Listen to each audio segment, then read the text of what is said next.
कर्नाटक के कार्यवाहक मुख्यमंत्री यानी सिद्धारमैया ने आज सुबह दिल्ली में राहुल गांधी और कांग्रेस के राष्ट्रीय अध्यक्ष मल्लिकार्जुन खड़गे से मुलाकात की है। सिद्धारमैया ने लोकसभा में विपक्ष के नेता राहुल गांधी को अपनी होने वाली कर्नाटक की नई कैबिनेट के लिए अपनी लिस्ट सौंप दी है। इस लिस्ट में उन नेताओं के नाम हैं जिन्हें सिद्धारमैया सूबे की नई सरकार में मंत्री बनते देखना चाहते हैं। सिद्धारमैया ने राज्यसभा के साथ साथ एमएलसी चुनाव के लिए भी अपनी पसंद के उम्मीदवारों के नाम राहुल गांधी को सौंप दिए हैं। वहीं सिद्धारमैया ने राहुल गांधी के साथ मुलाकात में अपने बेटे डॉक्टर यतीन्द्र सिद्धारमैया के लिए पसंद के विभाग की भी डिमांड रखी है। सिद्धारमैया ने अपने बेटे के लिए चिकित्सा शिक्षा, पिछड़ा वर्ग कल्याण विभाग, उद्योग विभाग या फिर जल संसाधन विभाग चाहते हैं। ये इन चार, अभी हालांकि इसमें से कौन सा विभाग की घोषणा की है ये नहीं बात समझ के सामने आई है, लेकिन जिस तरह से इन चार विभागों के बड़े विभाग हैं ये कर्नाटक की सियासत में देखा जाए तो इन चार विभागों को चाहते हैं कि इन चार विभाग में उनके बेटे डॉक्टर यतीन्द्र हो। इन चार विभागों की मांग रखी है। तो जिस तरह से कर्नाटक की सियासत में सिद्धारमैया और डीके शिवकुमार के बीच गहमा गहमी देखने को मिली है, लेकिन अब सिद्धारमैया ने सत्ता से दूरी बना ली है और जिस तरह से उन्होंने राज्यसभा के लिए जो ऑफर था उसे भी ठुकराया। अब दिल्ली में मुलाकात करके कांग्रेस आला कमान को अपनी पसंद के नेताओं को मंत्री बनाने की लिस्ट दे दी है।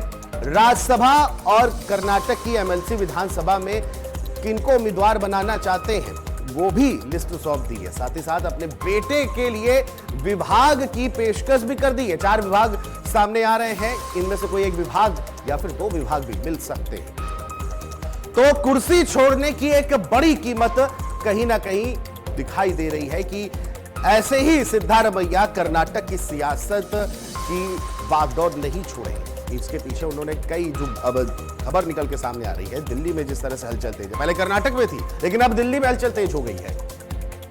और इसी पर ज्यादा जानकारी के साथ एडिटर इन स्पेशल अफेयर्स प्रशांत शर्मा हमारे साथ जुड़े हैं दिल्ली से। प्रशांत जी, आपसे जानना चाहेंगे क्योंकि जिस तरह से स्थिति देखने को मिली है कर्नाटक में हलचल अब दिल्ली में भी बढ़ गई है और आज मुलाकात आला कमान से करी और उन मंत्रियों के नाम सौंप दिए जो नई कैबिनेट में चाहते हैं, तो आपको क्या लगता है कि सीएम की कुर्सी जरूर छोड़ दी है लेकिन सियासत में अपना दबदबा कायम रखना चाहते हैं सिद्धारमैया?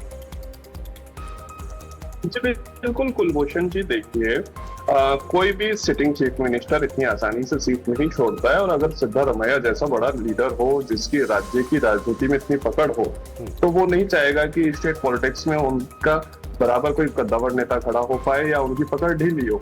तो इसलिए वो चाहेंगे कि उनके एवज में, इसलिए देखिए वो दिल्ली भी नहीं आ रहे हैं, वो राज्यसभा को भी उन्होंने एक्सेप्ट नहीं किया है जिसका लास्ट नॉमिनेशन डे आज जून है और उन्होंने कहा मैं स्टेट पॉलिटिक्स में ही रहूंगा ताकि वहां ज्यादा नजर रख सकूं। और वो अपने बेटे के लिए डिप्टी सीएम पद और कुछ बड़े पदों की मांग कर रहे हैं, बड़े मंत्रालयों की मांग कर रहे हैं। वहीं वो अपने जो पसंदीदा विधायक हैं, विश्वास पात्र विधायक हैं, उनकी सूची भी साथ लेके आए। आज जब सोनिया गांधी से मुलाकात हुई, राहुल गांधी से मुलाकात हुई, मल्लिकार्जुन खड़गे से मुलाकात हुई, हालांकि सबने उनको अप्रिशिएट किया क्योंकि इतनी आसानी से शांतिपूर्ण तरीके से कर्नाटक में बदलाव हो रहा है, ऐसा कांग्रेस के साथ नहीं हुआ था। राजस्थान में वो देख चुकी है जहां बगावत के हालात बन गए थे, इसलिए उन्हें काफी सुना भी जा रहा है और सिद्धारमैया इसका निश्चित रूप से लाभ लेंगे और कांग्रेस प्रदेश अध्यक्ष पद पे भी वो अपने पसंद का व्यक्ति बैठाना चाहेंगे ताकि आगामी चुनाव में टिकट वितरण सहित सारी चीजों में उनकी ज्यादा सुनवाई हो सके और उनकी पकड़ मजबूत रहे। बिल्कुल, पकड़ मजबूत होने की बात प्रशांत जी आपने कही और देखिए बिल्कुल आपने सीधे कहा कि एक सिटिंग सीएम ऐसे ही बागडोर नहीं छोड़ सकता। अच्छा, एक और बात भी है, एमएलसी चुनाव में भी उन्होंने अपनी उम्मीदवारी अपने पसंद के लोगों को उतारने की कोशिश कर रहे हैं, लिस्ट दे दी है। राज्यसभा में भी उतारने की कोशिश कर रहे हैं। अपने बेटे के लिए चार बड़े डिमांडों की विभागों की डिमांड रख दी, अब उसमें कौन सा मिलता है तो वक्त ही बताएगा। लेकिन एक तरह से ये जो अगर इसको कहें मांडली हो रही है, ये जो समझौता हो रहा है, आला कमान नहीं चाहता कि कर्नाटक में पार्टी के अंदर कलह हो और कहीं ना कहीं अगर ये सारी मांगें मानी जाती हैं तो कहने को एक्टिंग सीएम रह पाएंगे शिव कुमार। दबदबा और सियासत में जो सबसे ज्यादा पावर है वो सिद्धारमैया अपने पास ही रखना चाह रहे हैं। पीछे की कड़ी यही है जी बिल्कुल कुलभूषण जी, आपने बिल्कुल सही कहा। सिद्धारमैया यही चाहते हैं कि डीके शिव कुमार के पास जो टेन्योर बचा है देखिए 3 साल के लगभग कर्नाटक सरकार को पूरे हो गए, 2.5 साल का फॉर्मूला था लेकिन वो 3 साल क्रॉस हो चुका है।